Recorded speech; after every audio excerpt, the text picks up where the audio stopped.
혹시 들깨가루 그냥 국에만 넣어 드십니까? 60세 이후에는 그렇게 드시면 절반은 손해입니다. 들깨가루에 이것 하나만 넣으면 막힌 혈관이 풀리고 배 둘레가 달라지는 변화가 시작됩니다. 특히 요즘 들어 배만 점점 앞으로 나오거나 옷이 얇아지는 계절이 다가오면서 배 둘레가 더 신경 쓰이기 시작하셨다면 오늘 이야기를 끝까지 들어보셔야 합니다. 들깨가루는 그냥 먹으면 고소한 양념일 뿐입니다. 하지만 특정 재료 3가지만 만나면 혈관을 청소하고 내장 지방을 줄이는 완전히 다른 음식이 됩니다. 68세 박희자 어르신 이야기를 먼저 드리겠습니다. 어르신은 해마다 배가 조금씩 나오기 시작하면서 어느 순간부터는 바지 단추를 잠그는 것조차 점점 불편해졌다고 하셨습니다. 허리를 숙여 양말을 신을 때도 숨이 차는 일이 잦아졌다고 하셨습니다. 어느 날 손주와 함께 사진을 찍다가 조금 마음이 상하는 말을 들으셨다고 합니다. 할머니 배 왜 이렇게 나왔어?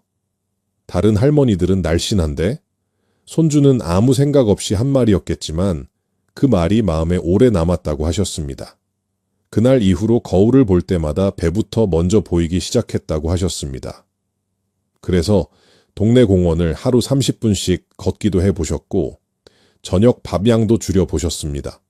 그런데 이상하게도 뱃살만큼은 좀처럼 줄어들지 않았다고 하셨습니다. 결정적으로 몇 주 전 병원 건강검진에서 한 가지 이야기를 듣게 되셨습니다. 내장지방 수치가 꽤 높은 편이고 혈관 나이도 실제 나이보다 10년 가까이 높게 나왔다는 결과였습니다. 식단을 더 신경 쓰기 시작하셨고 그때 제가 노후건강 강의에서 알려드린 방법으로 들깨가루를 먹는 방식을 하나 바꾸기 시작하셨습니다. 특별한 음식이 아니었습니다. 집에서 늘 국에만 넣어 드시던 들깨가루를 특정 재료와 함께 먹기 시작한 방법이었습니다. 처음에는 이게 정말 도움이 될까 반신반의하며 시작하셨다고 합니다. 그런데 4일째쯤 지나자 먼저 배가 조금 가벼워지는 느낌이 들기 시작했고 일주일 정도 지나자 아침에 일어날 때 배가 덜 불편하다는 느낌을 받으셨다고 하셨습니다. 한 달 뒤 병원 검진을 다시 받았을 때 허리 둘레를 재보니 배 둘레가 3cm 줄어 있었고 혈액 검사에서도 중성지방 수치가 220 정도에서 160 정도로 낮아진 결과가 나왔다고 하셨습니다. 박희자 어르신이 제일 먼저 하신 말이 있습니다. 들깨가루는 그냥 고소한 양념인 줄만 알았어요. 같이 먹는 것 하나 바꿨을 뿐인데 몸이 이렇게 달라질 줄 몰랐습니다. 이 변화가 나온 이유는 단 하나였습니다. 들깨가루를 얼마나 많이 먹었느냐가 아니라 들깨가루를 무엇과 함께 먹었느냐였습니다. 오늘은 막힌 혈관을 풀고 내장지방을 줄이는 데 도움을 줄 수 있는 들깨가루 조합 3가지를 말씀드리겠습니다. 첫 번째는 지방을 분해하는 조합입니다. 두 번째는 지방 흡수를 막는 조합입니다. 세 번째는 혈관 속 찌꺼기를 정리하는 조합입니다. 특별한 음식이 아닙니다. 대부분 집 냉장고에 이미 있거나 마트에서 1,000원에서 2,000원이면 쉽게 살 수 있는 재료들입니다. 하지만 이 3가지 조합을 알고 먹느냐 모르고 먹느냐에 따라 들깨가루는 그냥 반찬이 될 수도 있고 몸을 바꾸는 음식이 될 수도 있습니다. 집에 들깨가루 있으신 분들 꽤 많으실 겁니다. 평소 요리에 자주 쓰시는 분들도 계실 텐데요. 나도 오늘부터 한번 제대로 먹어봐야겠다 싶으시면 댓글에 들깨 2글자만 남겨주십시오. 오늘 영상 끝까지 보시면 들깨가루의 진짜 힘을 알게 되실 겁니다. 오늘 이야기 기대되신다면 좋아요, 구독 버튼도 지금 한 번씩 눌러주세요. 식탁 속 건강 이야기를 이어가는 큰 응원이 됩니다. 혹시 주변에 뱃살 때문에 고민이 있으신 분이나 혈관 건강이 걱정되는 가족, 지인분들이 계시다면 이 영상도 함께 공유해 주십시오. 그렇다면 왜 60세 이후에는 예전과 같은 식사를 해도 배만 먼저 나오기 시작할까요? 60세 이후에는 몸에서 3가지 변화가 동시에 나타납니다. 이 3가지 변화가 겹치면서 예전에는 없던 뱃살이 생기기 시작합니다. 첫 번째는 내장지방 증가입니다.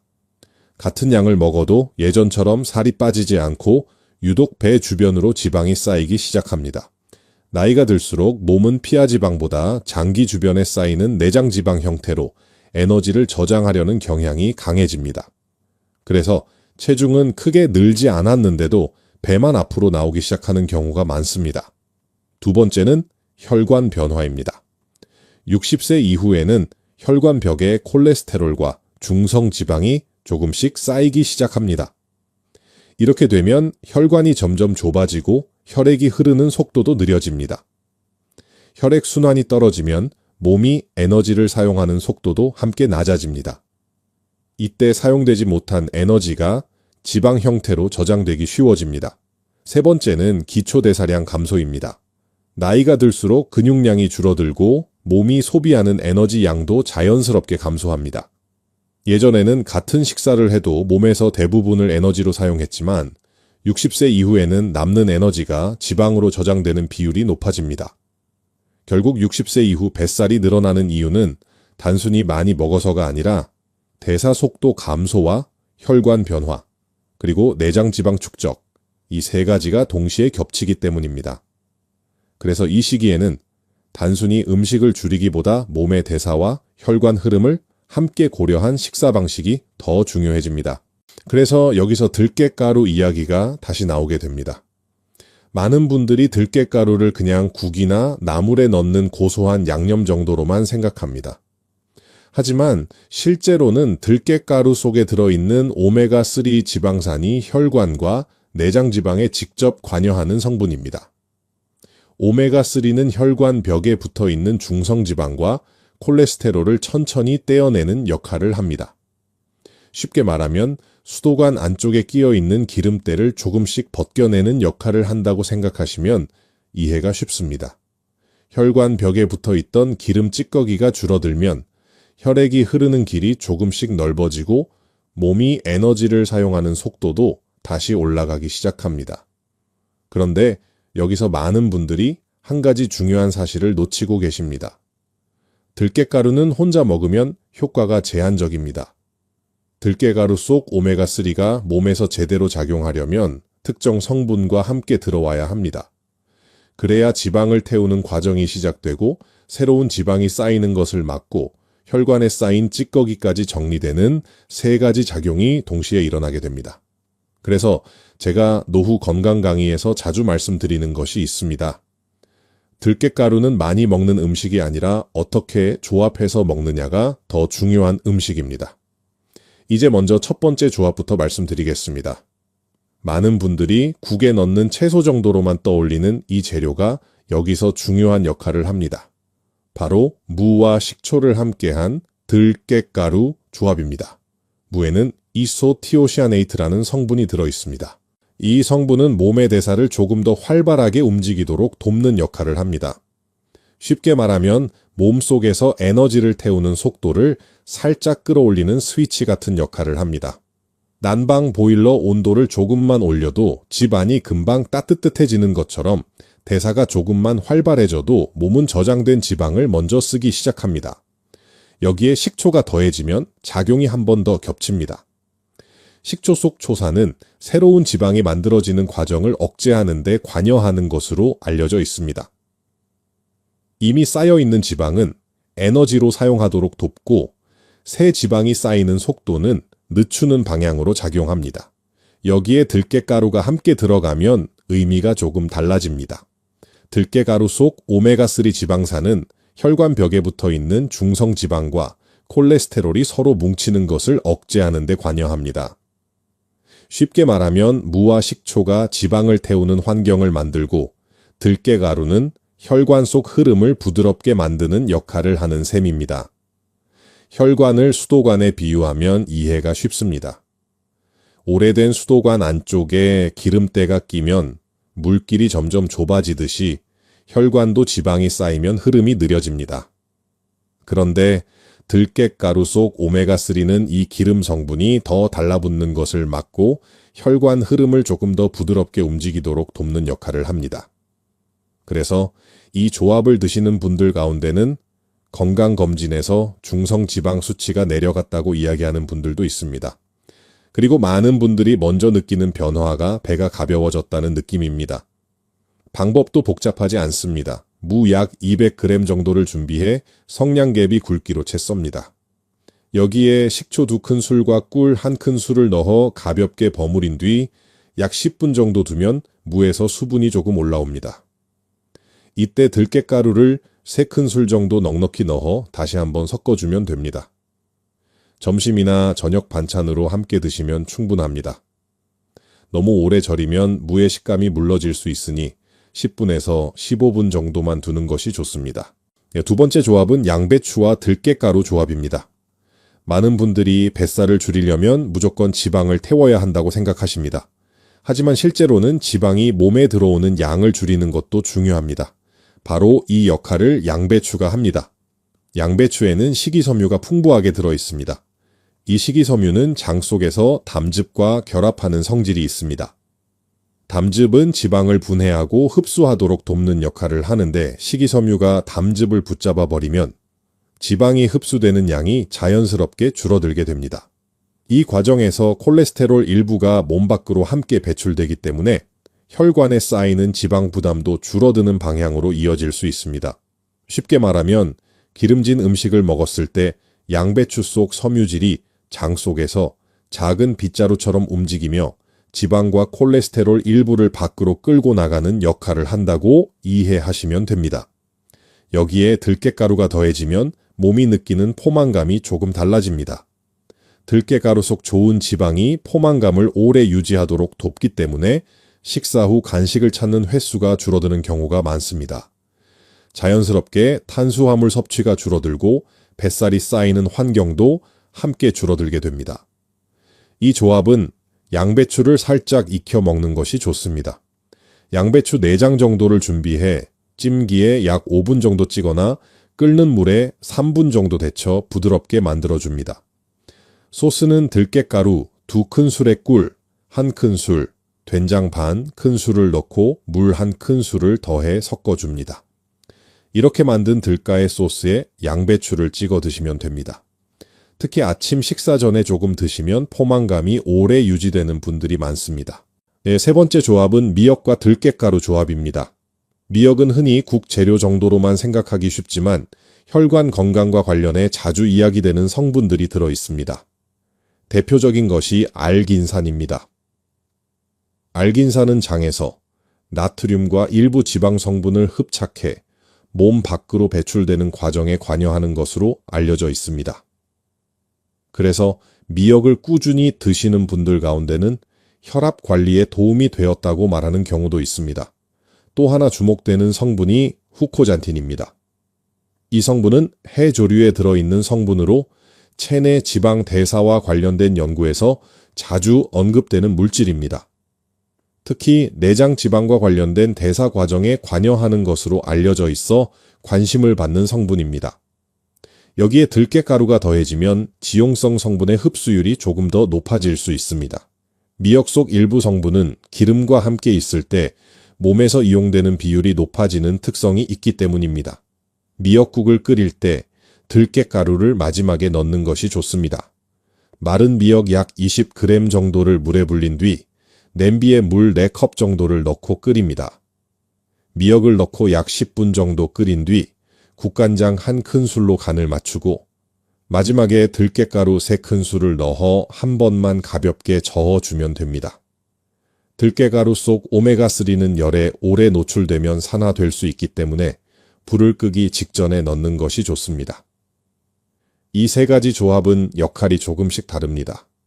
무와 식초 조합은 몸이 지방을 쓰기 쉬운 상태를 만들고 양배추 조합은 지방이 몸으로 들어오는 양을 줄이는 쪽으로 작용합니다. 그리고 미역 조합은 혈관 속 흐름을 조금 더 부드럽게 만드는 역할을 합니다. 이 3가지가 겹치면 몸에서는 지방이 새로 쌓이는 속도는 줄어들고 이미 쌓여있던 지방은 조금씩 쓰이기 시작합니다. 그래서 많은 분들이 먼저 느끼는 변화가 바로 배가 조금 가벼워진 느낌입니다. 여기까지 들으시면서 이 정도면 한번 해볼 수 있겠다 이런 느낌 드셨을 겁니다. 하지만 아무리 좋은 정보도 머리로만 알고 있으면 몸은 절대 달라지지 않습니다. 그래서 쉽게 시작할 수 있도록 제가 박희자 어르신께도 알려드렸던 하루 실천표를 지금 공개해 보겠습니다. 복잡한 식단이 아닙니다. 특별한 재료가 필요한 것도 아닙니다. 집에서 늘 먹던 식재료를 조합만 바꾸는 방법입니다. 박희자 어르신은 아침 식사 때 밥 한 공기에 들깨미 엿국 한 그릇을 같이 드셨습니다. 특별한 건강식이 아니라 평소 드시던 아침 밥상에 들가에 미역국 한 그릇을 더한 정도였습니다. 이렇게 아침에 미역과 들깨가루 조합을 드시면 밤사이 느려져 있던 혈액순환이 조금 더 부드럽게 움직이기 시작합니다. 점심에는 무와 식초, 그리고 들깨가루를 함께한 무채 반찬을 드셨습니다. 물을 채 썰어 식초와 꿀을 조금 넣어 버무린 뒤 들깨가루를 넣어 섞는 방법입니다. 점심 식사 때 이 반찬을 함께 드시면 몸이 지방을 태우는 환경을 조금 더 쉽게 만들 수 있습니다. 저녁에는 양배추를 살짝 찐 뒤 들깨가루 소스에 찍어 드셨습니다. 양배추 속 식이섬유가 장에서 지방이 흡수되는 양을 줄이고 들깨가루 속 좋은 지방이 포만감을 오래 유지하도록 돕기 때문입니다. 그래서 저녁 식사 이후에 간식을 찾는 횟수가 자연스럽게 줄어들었다고 말씀하셨습니다.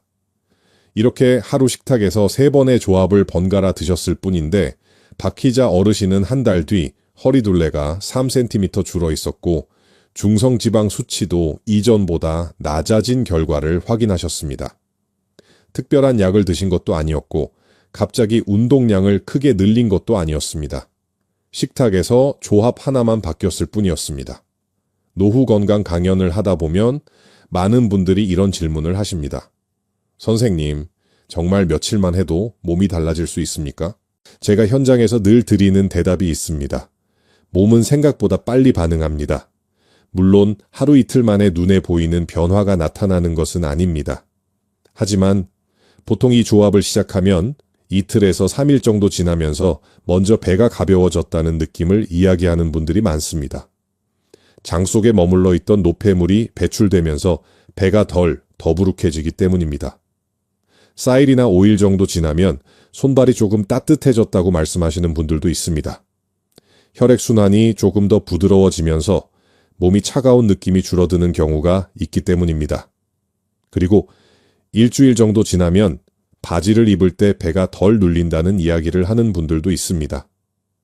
체중이 크게 줄지 않았는데도 허리둘레가 먼저 달라졌다고 느끼는 이유가 바로 이런 변화 때문입니다.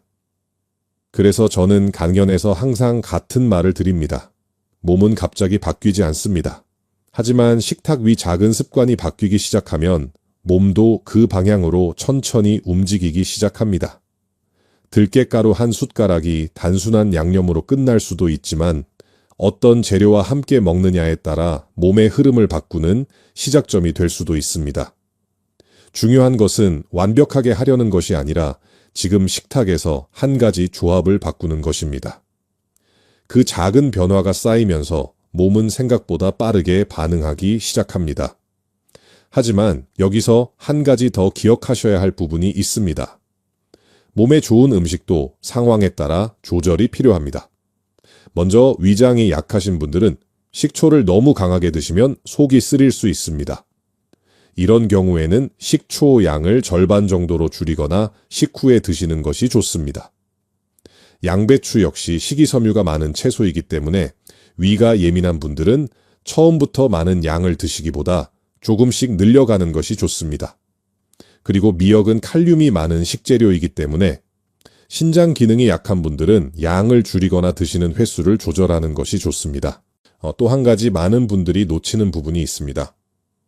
들깨가루는 보관 방법이 중요합니다. 들깨가루에는 오메가3가 많이 들어있는데 이 성분은 공기와 열에 오래 노출되면 쉽게 산화될 수 있습니다. 그래서 들깨가루를 개봉한 뒤에는 냉장 보관보다는 밀폐 용기에 담아 냉동 보관하는 것이 좋습니다. 냉동실에 보관하면 산화를 늦출 수 있고 고소한 맛도 더 오래 유지할 수 있습니다. 그리고 사용할 때는 필요한 만큼만 꺼내 바로 사용하는 것이 좋습니다. 들깨가루에서 비린 냄새가 나거나 고소한 향이 사라졌다면 이미 산화가 진행된 경우일 수 있으니 새 것으로 바꾸는 것이 좋습니다. 그래서 들깨가루를 드실 때는 양도 중요하지만 보관과 사용 방법도 함께 신경 쓰는 것이 좋습니다. 이렇게만 관리해도 들깨가루 속 좋은 지방 성분을 훨씬 안정적으로 드실 수 있습니다. 그리고 여기서 한 가지 더 말씀드리고 싶은 부분이 있습니다. 많은 분들이 건강을 위해 새로운 음식을 찾으려고 합니다. 하지만 실제로 몸을 바꾸는 변화는 멀리 있는 특별한 음식이 아니라 늘 먹던 식재료를 어떻게 먹느냐에서 시작되는 경우가 많습니다. 들깨가루도 마찬가지입니다. 들깨가루는 오래전부터 우리 식탁에 있던 재료입니다. 하지만 대부분은 국이나 나물에 넣는 고소한 양념 정도로만 생각하고 지나가 버립니다. 그런데 어떤 재료와 함께 먹느냐에 따라 들깨가루는 몸의 흐름을 조금씩 바꾸는 식재료가 되기도 합니다. 노후 건강 강연을 하다 보면 이런 이야기를 자주 듣습니다. 선생님, 건강을 위해 무엇을 새로 먹어야 합니까? 그런데 사실은 새로 먹을 것을 찾기보다 지금 식탁에 있는 재료를 어떻게 조합하느냐가 더 중요한 경우가 많습니다. 오늘 말씀드린 방법도 특별한 음식이 아닙니다. 냉장고에 있는 무, 양배추, 미역 같은 익숙한 식재료에 들깨가루 한 숟가락을 더하는 방법입니다. 이 작은 조합이 몸에서는 생각보다 큰 차이를 만들기도 합니다. 여기서 처음 이야기 드렸던 박희자 어르신 이야기를 다시 한번 떠올려 보겠습니다. 어르신도 처음에는 이게 정말 도움이 될까 하는 마음으로 시작하셨습니다. 특별한 보약을 드신 것도 아니었고 갑자기 운동을 늘린 것도 아니었습니다. 단지 식탁에서 들깨가루를 먹는 방법을 조금 바꾸기 시작했을 뿐이었습니다. 그 작은 변화가 쌓이면서 한 달 뒤에는 허리둘레가 3cm 줄어 있었고 중성 지방 수치도 이전보다 낮아진 결과를 확인하게 되셨습니다. 몸의 변화는 어느 날 갑자기 크게 나타나는 것이 아니라 이런 작은 신호로 먼저 시작되는 경우가 많기 때문입니다. 그래서 저는 간견을 마칠 때 항상 같은 말씀을 드립니다. 건강은 멀리서 찾는 것이 아니라 매일 반복되는 식탁에서 조금씩 만들어지는 것이라고 말입니다. 오늘 냉장고를 한번 떠올려 보십시오. 무가 있을 수도 있고 양배추가 있을 수도 있고 미역이 있을 수도 있습니다. 세 가지 중 하나만 있어도 오늘부터 시작할 수 있습니다. 완벽하게 하려고 하지 않으셔도 괜찮습니다. 지금 식탁에서 들깨가루 조합 하나만 바꾸는 것, 그것이면 충분합니다. 그 작은 변화가 쌓이면 몸은 생각보다 빠르게 반응하기 시작합니다. 오늘 이야기 도움이 되셨다면 좋아요와 구독 버튼도 한번 눌러주십시오. 여러분의 응원이 더 많은 분들에게 건강한 식탁 이야기를 전하는 힘이 됩니다. 알림 설정도 해두시면 식탁에서 바로 실천할 수 있는 건강 이야기를 빠르게 받아보실 수 있습니다. 그리고 지금 들깨가루를 집에서 드시고 계신 분들이라면 댓글에 들깨 2글자 남겨주십시오. 실제로 실천해 보신 분들은 어떤 조합이 가장 편했는지도 함께 나눠주시면 다른 분들에게도 큰 도움이 될 것입니다. 여러분의 식탁이 조금 더 가벼워지고 몸이 조금 더 편안해지는 하루가 되시기를 바라겠습니다.